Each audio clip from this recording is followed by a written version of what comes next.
Hi guys, I'm Beth and this is Remark. Today we're going to talk about Inspection by Josh Malerman.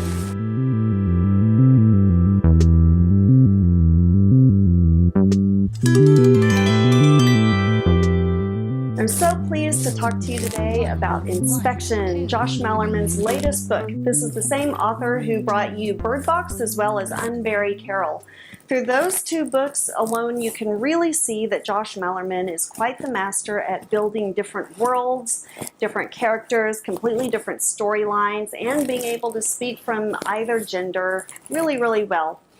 This is an interesting setup that he has here. In it, it has a group of boys named by each letter of the alphabet. So we've got A, B, C, etc., who are pretty much sequestered in this castle-like building out in the middle of the woods.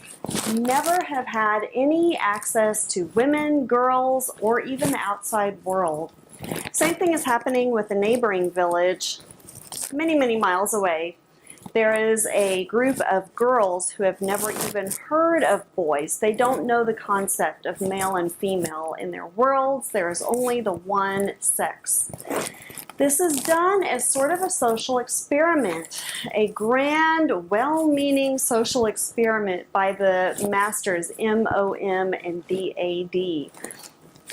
They think that by raising these children without having any sort of distractions from the opposite sex, then they'll be able to achieve greatness. They can unlock that part of themselves if it's not being distracted by these smelly girls over here. And likewise for the girls, they can unlock that greatness within themselves if it isn't being overshadowed and tamped down by the male oppression. Now they kind of go about this grand social experiment in somewhat nefarious ways, although in their own minds, M-O-M and D-A-D are the heroes of this story. Really, they're more like the antagonists. They sequester these kids from the outside world. They raise them in these very strict rules. If they go against them or if they even find knowledge of the forbidden fruit, the kids are deemed spoiled. And who knows what happens to the kids when they're spoiled? Now, it's really interesting because it kept making me think about Chekhov's gun. I've talked about this theory before and I'm going to talk about it again. This is a literary theory put forth by Anton Chekhov in which he says that if there is a loaded pistol hanging on the wall in the first act of the play, then it darn well better go off in the second act. It's basically saying that everything you put into a story needs to be there for a reason.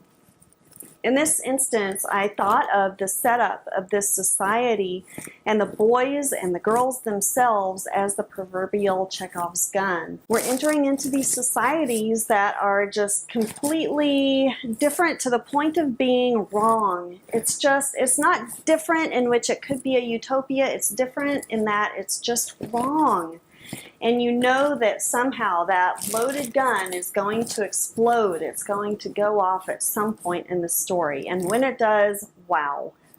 One thing that was really interesting about this story is that even though the boys and girls are raised completely separately and don't know of one another about the existence of this opposite sex, it seems like they're still socialized very much largely in tune with what the norms are for those different gender roles. So the boys, for example, are inquisitive and curious and like to play in nature. The girls have long hair. They're described as graceful and lithe.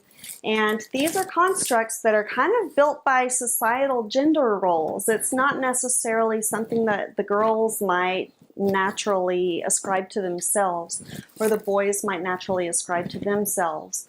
Now this could be a shortcoming in one of two ways. Number one, it could be a shortcoming in Josh Malerman in that he set up these different societies but didn't really go far enough to really push it into the kids being truly gender neutral. Or, and what I think is the case here, it could be actually short-sightedness of M-O-M and D-A-D in that they had set up these idealistic societies but didn't really think quite far enough to go into shedding the gender norms, shedding the gender roles that these kids usually are ascribed.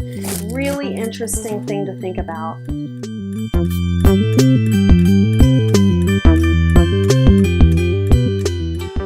guys, we are getting into spoiler territory now, so do not watch this part if you have not read the book yet. Overall, Inspection is super interesting, but there are a couple of things that kind of got me a little bit One is just the getting a little bit funky situation that happened with the opposite sexes when they finally met. So I believe in this book, at the time that they discover the opposite sex and meet one another, they're about 12 years old.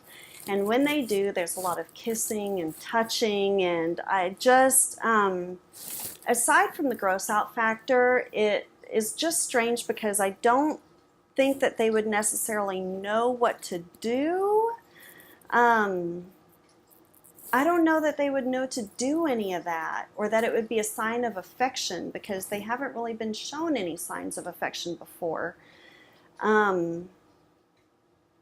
I mean, aside from it being kind of like, bleh, it was also just something that, how would they know? The other thing that got me is that there's a really big jump that happens in this story. So basically on one page, they find out what's happening. They find out this big secret that MOM and DAD have been having against them all at this time. And then on the next page, there is complete revolution and chaos. That's a really big jump to make without putting any sort of context or revelation for the other kids in the book. Now, of course, had he done that, the book would have been way too long, and I would be complaining about that instead of complaining about missing a lot of scenes. But it felt like Godzilla walked in and ate a huge chunk of the book, and that was the important part where the boys and girls were realizing, hey, not only is there this whole opposite sex from me, but this is a really messed up situation, and henceforth, I would like to murder. You don't really get any of that setup. It just kind of jumps from these two kids meeting each other and getting a little bit funky to murder. Murder. I mean, that's just a really big jump. That's a really big jump to make without putting any of the revolution in context. Usually there has to be some sort of rabble-rousing or some rallying cry or some sort of civil unrest that happens amongst the people at large in order for something that major to happen.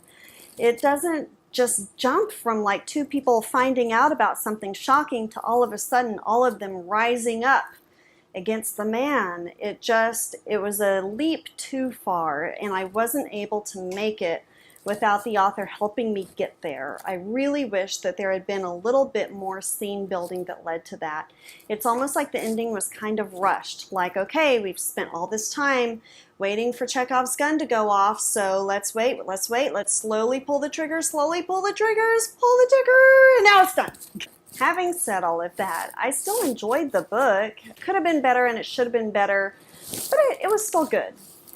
So, do I recommend it? Sure, go ahead, read it. I would want to hear what you think about it. I'm sure that other people will enjoy it more than I. Maybe they will feel that they were able to get to the ending easier than I was able to. So I'd love to hear those thoughts.